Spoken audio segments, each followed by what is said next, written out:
Hello, and welcome to another episode of Strictly Healthy. And of course, we look at all things to do with your own personal health, as well as we look at business health, which is what we're going to be looking at today. And my guest today is Brett Dorney. Hi, Brett. How are you? Hey, Linda. Great to see you. Thanks for having me on. Great to see you as well, too. Now, so we're talking about business health. In particular, we're talking about finding your plan B, especially in today, what's going on with COVID, and many people found themselves out of work from they were furloughed and also let go from a lot of the jobs and so on that they had.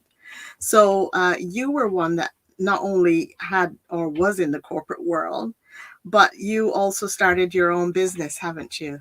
So can you tell us a little bit about your business, please? I have indeed, yeah. So you're right. I was in the corporate world. I was a corporate career animal. I'd only ever worked in the corporate career environment until 2012. And then I started my first business. It was a bricks and mortar business. That's a consulting business that I did with a colleague of mine, an ex-colleague of mine, a dear friend of mine. Mm-hmm. And then a few years ago, I started another. I guess if that's plan B, then this is plan C, right? So I started another one it's in a health and wellness business. So that's interesting for your viewers. Sure. A few years ago. So I've got some learning, I guess, lessons, pitfalls, traps, and techniques on the way that I'm happy to share with you today. Fantastic, because this is exactly what we need to hear, because many people are finding that they have to look for alternative sources of income, don't they? Yeah, look, this is something, so back up and let me tell you a story. I was taken by a friend of mine to a course called Millionaire Mind Intensive. And if anybody can ever see that course and can attend, highly recommend that.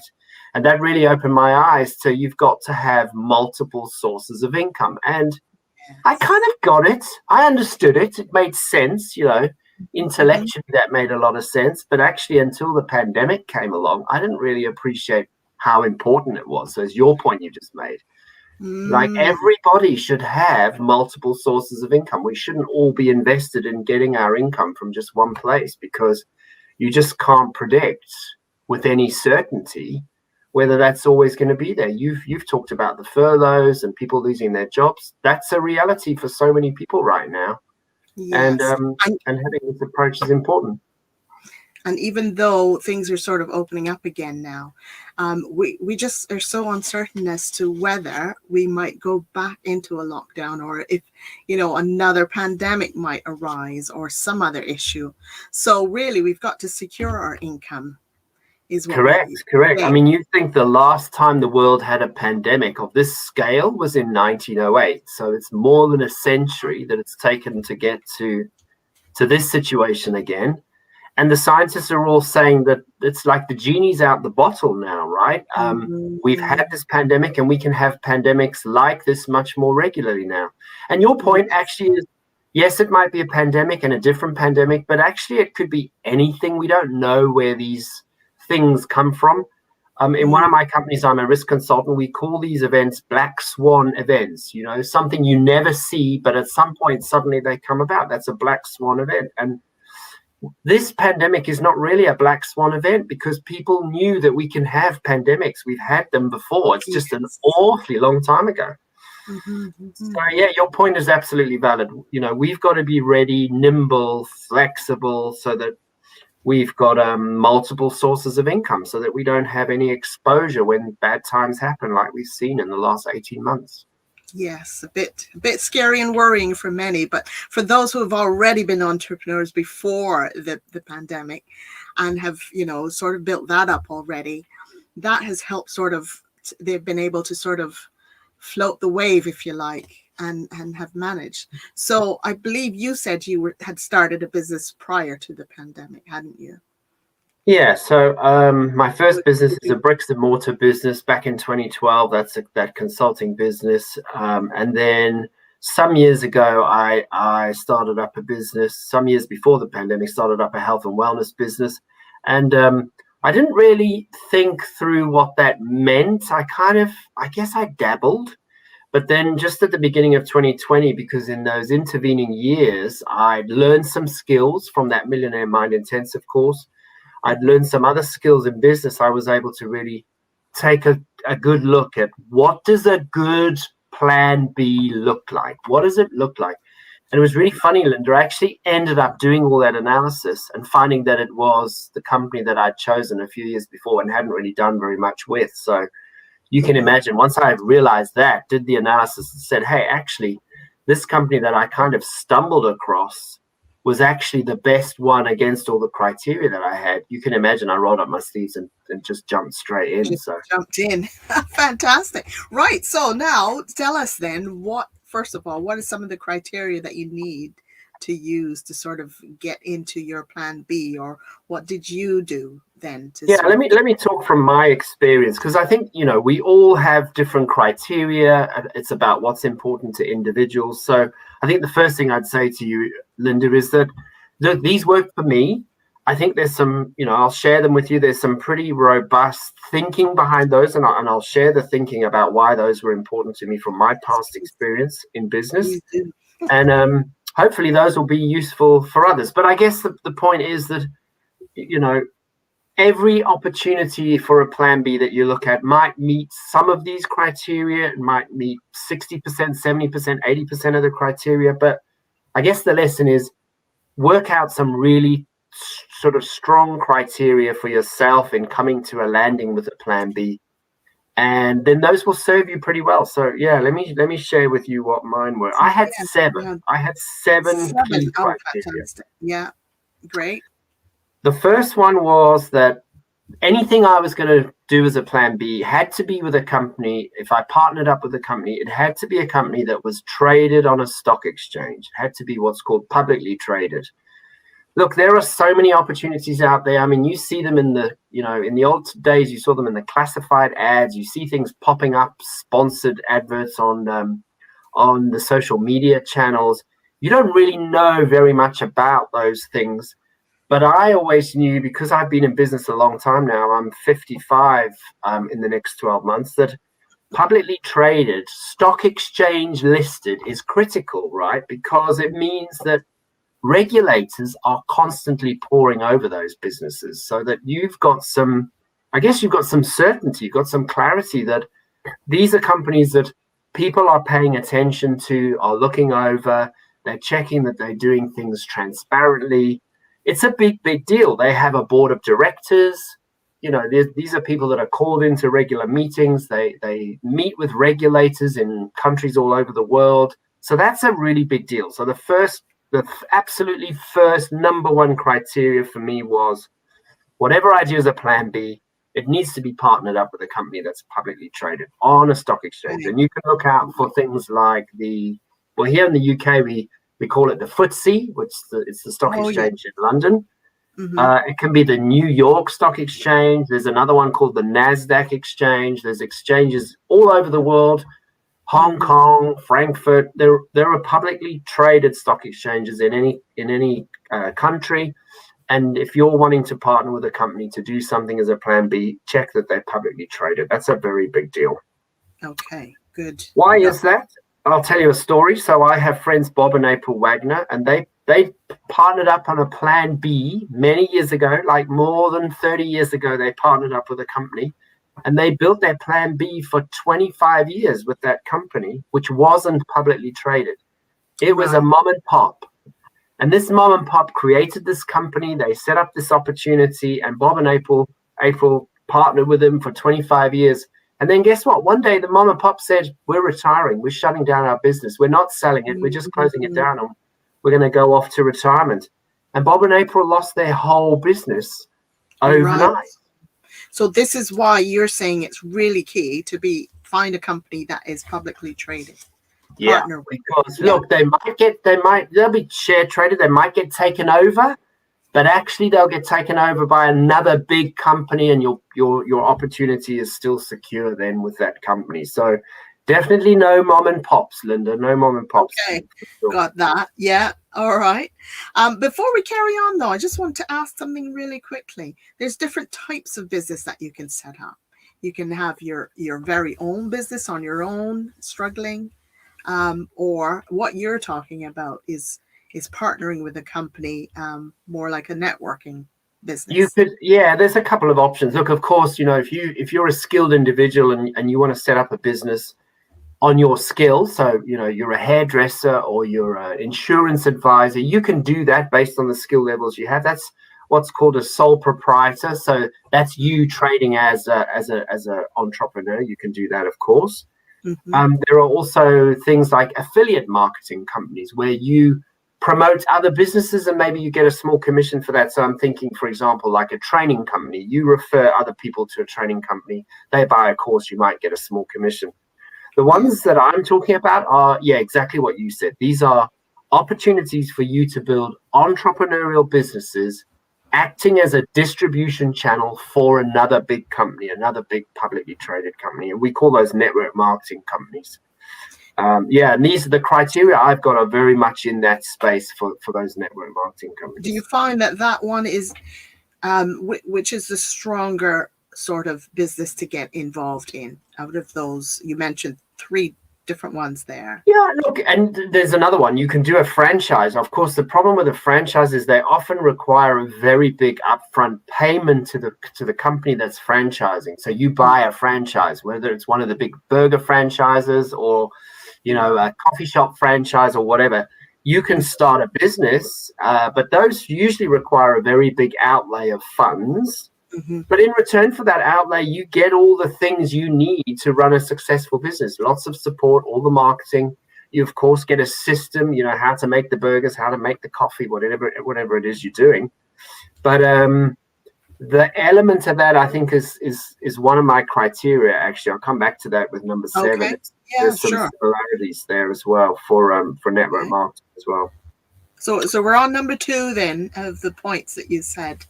Number 2 is a pretty easy one for me, and that is that if you're partnering up with a business, it's got to be something unique. It's got to be something that people want to buy. It's consumable, whether it's a product or a service, whatever it is.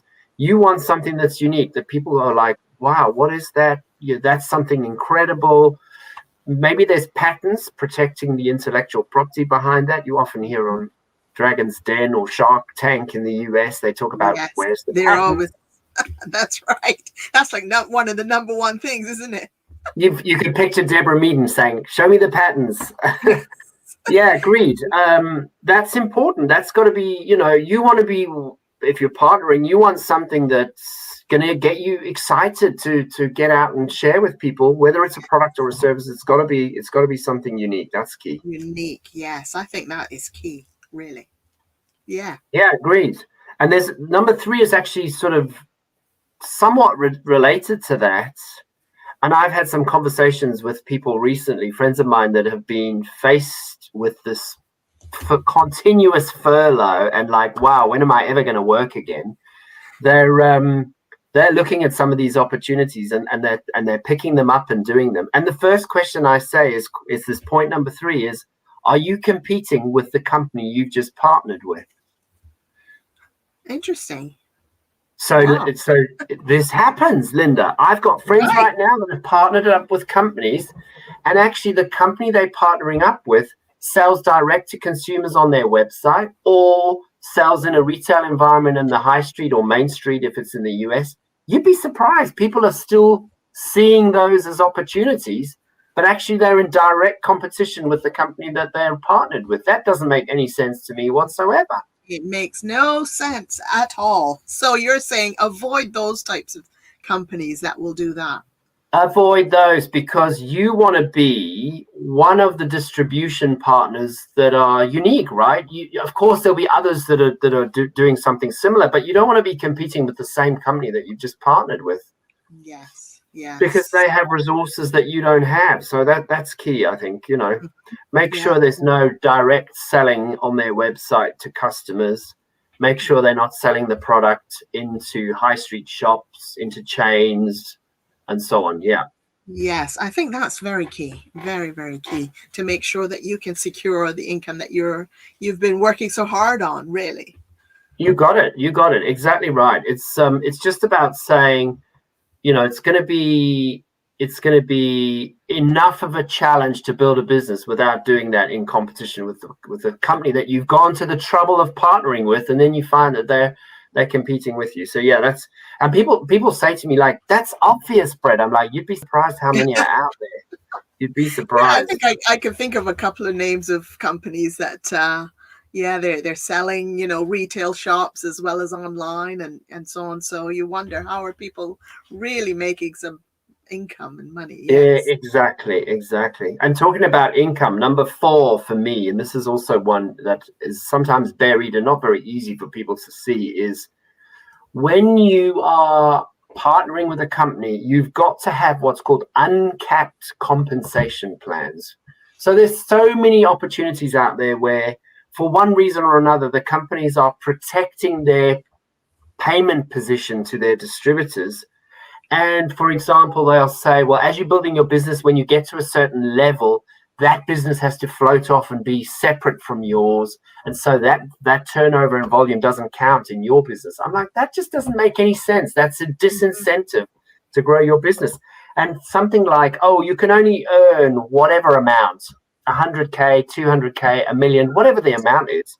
You don't want to be told, like, you can work as hard as you like, but at some level there's a cap. You can't go beyond that cap. That's just bonkers to me. It's like, why would you do that?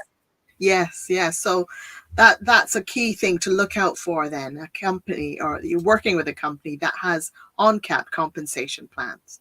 I think so. Look, and there are loads out there, and it's tricky when you're starting out because you think, well, I don't really know enough about this. Yes. So all I say to people is, look, ask the question to the people that you're talking to, or when you're doing your research, however you're doing that, talking to other people that are already doing it, or you're in Google, whatever your research tool is, make sure you're finding out that compensation is uncapped, because you'd be surprised. That is an excellent tip, actually. Something definitely that people need to look out for.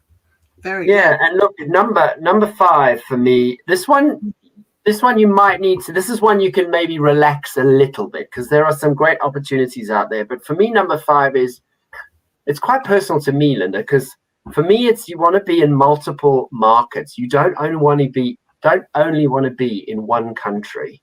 And there are some amazing opportunities that are only in one country.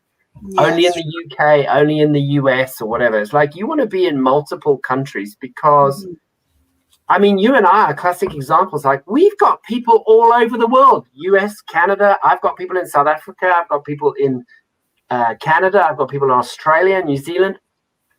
People all over the world. Well, yes, this is key, because I was involved with a company myself that was just based in the UK. So you're limited in terms of the people you talk to. So finding people elsewhere online or whatever, you're only limited whoever is in the UK. Yeah, it's great you've had that experience. I've never had it. I just came to this because I thought, I knew of one in particular, which is a very good opportunity. There's one out there that's really, really good. It's only in the UK right now. And I just thought, that's not for me, because yes, I know loads of people in the UK, but actually my network extends to countries all over the world now. And partly it's because I'm an immigrant. I've come in, a bit like you, I've come in from somewhere else. And so my network, I think back to people like when I was at junior school, they're not all in that same country. They're all over the world. I've got people all over the world now. So that's important. And the world is expanded. We've got online opportunities, Zoom. We've been doing that to death as well. So exactly, haven't we? Right? Anywhere, can't we? We just jump on a thing. We don't think nothing now of jumping on using technology to connect with someone who's like 5 hours behind or 7 hours ahead, whatever. It's just not an issue anymore. So, yeah, I think so. What was your number 6? I think you're on number 6. Number 6. Number 6 is about timing. So there are some great opportunities out there in the network marketing space with companies who've ticked all the other boxes, all my previous 5, but actually they've been around a long time. They've You know, an organization has what's called a life cycle. It goes through a cycle. And these are companies that are really well established, but actually everybody knows about them. They're already like in the mainstream. They've tapped out a lot of their potential in many markets. And so that timing point is about making sure that when you find something that meets all those other criteria, that actually it's relatively new, that not many people know about it, that it's still fresh. It's still a great opportunity, particularly, you know, again, think back to that previous point. In all those markets that they're in, how long have they been in all these markets? Have they been there months, years? Are they even in all those markets? Think about just how mature the opportunity is, what's called the timing. How, you know, what's the timing for the opportunity that you're partnering with? Yeah, that's a very good point. Yeah, I like that point. Number 7. Number 7. So number 7, I borrowed this one from the franchise thing that we were just talking about earlier, because if you went and said, all right, I'm going to do, I'm going to do a printing shop and I'm going to buy a printing franchise. There's a very world famous printing franchise that you can buy into. It's the same with the burgers, same with the coffee. They would give you the system by which you sell and you create value for your customers. And which is a good thing. It's a good thing in many circumstances. Oh, absolutely. This is the way, you know, this is proven, whether it's that burger franchise, the coffee franchise, the printing franchise, this is the way previous people have successfully built their businesses. So that system works and you pay a premium for it. Now, in these network marketing opportunities, one of the things that people often don't think about, and to be honest, I didn't, but now I know, I'm thinking back, man, if I ever had to do this again, I am so putting this on my list, is tell me the system that I use to build business. Is it simple? Can people do it relatively easily? There is no huge investment of stuff that they need, you know, whether it's a fancy phone or a whizzy computer, or they need this bit of lighting kit or that bit of whatever. What is the system? Can people do it easily? Think of that in the same equivalent as if you'd bought a franchise. Like, what's the system for me to build my business? How easy is it? What does it look like? Can I follow it? And are there others that have done it, right? Give me some examples of people who followed that system. I think that's key. Yes. So there are my 7. There are my 7 that I thought I would share with you. That's very good. But what pitfalls have you experienced or that we can avoid when we're doing our plan B? So we're sort of going back to the beginning, if you like. Yeah, look, I think the absolute sort of straight out the gates most important thing is to know why you're doing it in the first place. So you've got to have such a strong, clear sense. You'll hear people say your purpose, your why. Why is it that you want to do this? And usually your why isn't just to plug an income hole or to have a second source of income. It's something, you know, really earth-shattering that's going to get you out of bed when you're having a bad day so that you still get up and build your business. That's a really strong reason, a strong why that says, you know, I'm doing this because I want to change the world. I want to impact 1 million people's lives. I want to build orphanages in depressed countries or whatever. I mean, there's a whole range of things out there, but I think you've got to have an absolutely crystal clear why about, you know, why is it important? Why are you going to do this? Because then, you know what, on a day when you have a really, really awful day, you have lots of no's, or then you think, no, I've got a bigger purpose here. I'm here to change the world. I'm here to whatever it is, whatever that thing is. And there's so many resources out there to help people to crystallize that, to get it clear in their heads. Yes. And one of the good things too, I think about, say, like you mentioned about your nose and so on, being part of a networking organization, you have a sense of community and people that will sort of help lift you up when you're getting those sort of bad times. So true, right? Like if you bought a franchise and said, oh, I'm gonna I'm going to open a bricks and mortar shop, and let's use that printing example. I'm going to start a printing company because there's an opportunity in my town or my village. They don't have a printing company. You'd be doing that business on your own. You might have some support from the franchise people, but pretty much you'd be on your own. Whereas in a network marketing environment, you're part of a team. Those people are there to support you. It's like a warm hug. People just put their arms around you and go, hey, we're all in this together. We're all building our own businesses. But that sense of community is phenomenal. And a sense of positivity as well, too. You know, most of the people that you're involved with and around in those situations are usually quite positive and uplifting and upbuilding. Very true. They've already often learned the lessons that, yes, that you've got to learn some skills to do whatever it is that you've partnered with to do. There are, of course, some skills to do that. This is a business after all. So you've got to learn some skills. But the point you're making, Linda, is it's in that space around kind of mindset, motivation, keeping our kind of energy and positivity up. That's critical stuff because, I've just finished an incredible book called The Big Leap by an author called Gay Hendricks.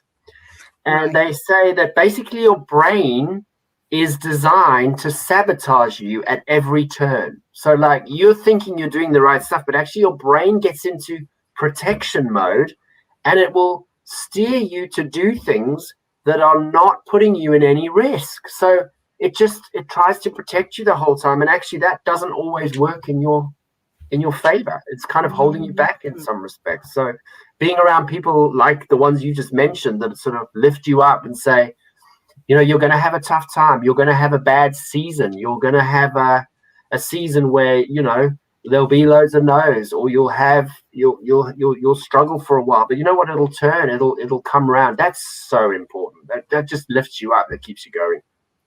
And the other thing too is that a lot of times your family, never mind your brain, but your family and friends around you as well are also trying to protect you, and they think they're doing the right thing by saying, look, don't try to do a business, stay safe and, find a job. Exactly. And I always say to people, it's like, they have your best interest at heart. They love you dearly. Sure. But what they haven't realized is that a job is just exchanging your time. It's a linear relationship. You're exchanging your time for money. Now, if you've already got a job, you can get a second job. And of course, you've exchanged some time, you'll get more money. But the problem is, what are you giving up to take on that second job? So you've got to do things in a different way where, like the franchise or like the network marketing opportunity with a system, you're finding a system that starts to work for you, brings something called leverage into your business. It's not all about you all the time. You've got leverage in your business, and that's key. And look, anybody who gets into this space will learn these skills pretty quickly. Doesn't matter which opportunity they're in, they will learn about this. And it just I'm now a few years in, it's like I look back and think, wow, I didn't know about this sufficiently at the start, but now I have. You understand the importance of it. It's so, so key. Mm-hmm. Great. Well, let's see. Are there any other final words then you want to share, or tips you want to share with us there? Yeah, I think just a couple of things. The temptation once you're doing some research is to stay in research mode. Like, I'm going to look at these different opportunities. I'm going to use some of these criteria that Brett and Linda have talked about today, but then I'm going to do nothing. And I would just say, make a decision. I am going to add a second stream of income into think of a portfolio. I'm going to add it into my portfolio. Of course, I'm going to have to do some work. I'm going to have to learn some new skills, but I'm going to make a decision. I'm going to start and I'm not going to quit. Those are the kind of takeaways I would leave for people is don't just sort of get stuck in research mode. Once you've finished your research and you've made a decision, commit, take the action, and you'll see the results. Start and don't quit. That's an absolute takeaway, no question. Very, very good point. So we got 7 points there. I think another thing that people do too is get stuck in training mode.